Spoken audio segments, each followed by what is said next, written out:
అంటే కాళేశ్వరం ప్రాజెక్టును సిబిఐకి అప్పగించారు కదా, మీ అభిప్రాయం ఏంటి? మంచి పని చేసిండ్రు. వాళ్ళకు చేత కాదని తెలుసు, వాళ్ళ రిపోర్టు తడకని తెలుసు, వాళ్ళ రిపోర్టు నిలవదనేది వాళ్ళకి అర్థమైంది కాబట్టి ఇవాళ వాళ్ళు డిజోన్ చేసుకోవడం కోసం ఈ పని చేసిండ్రు.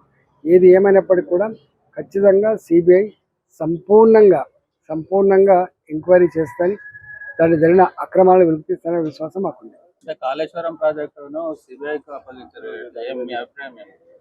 మంచి పని చేసిండ్రు.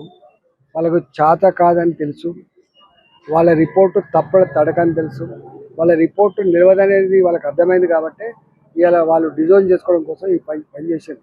ఏది ఏమైనప్పటికీ కూడా ఖచ్చితంగా సిబిఐ సంపూర్ణంగా ఎంక్వైరీ చేస్తాని, దాన్ని జరిగిన అక్రమాలను వెలికితీస్తాననే విశ్వాసం మాకుంది. అంటే కాళేశ్వరం ప్రాజెక్టును సిబిఐకి అప్పగించారు కదా, మీ అభిప్రాయం ఏంటి? మంచి పని చేసిండ్రు. వాళ్ళకు చేత కాదని తెలుసు, వాళ్ళ రిపోర్టు తడకని తెలుసు, వాళ్ళ రిపోర్టు నిలవదనేది వాళ్ళకి అర్థమైంది కాబట్టి ఇవాళ వాళ్ళు డిజోన్ చేసుకోవడం కోసం ఈ పని చేశారు. ఏది ఏమైనప్పటికీ కూడా ఖచ్చితంగా సిబిఐ సంపూర్ణంగా ఎంక్వైరీ చేస్తాని, దాన్ని జరిగిన అక్రమాలను వెలికితీస్తాననే విశ్వాసం మాకుంది.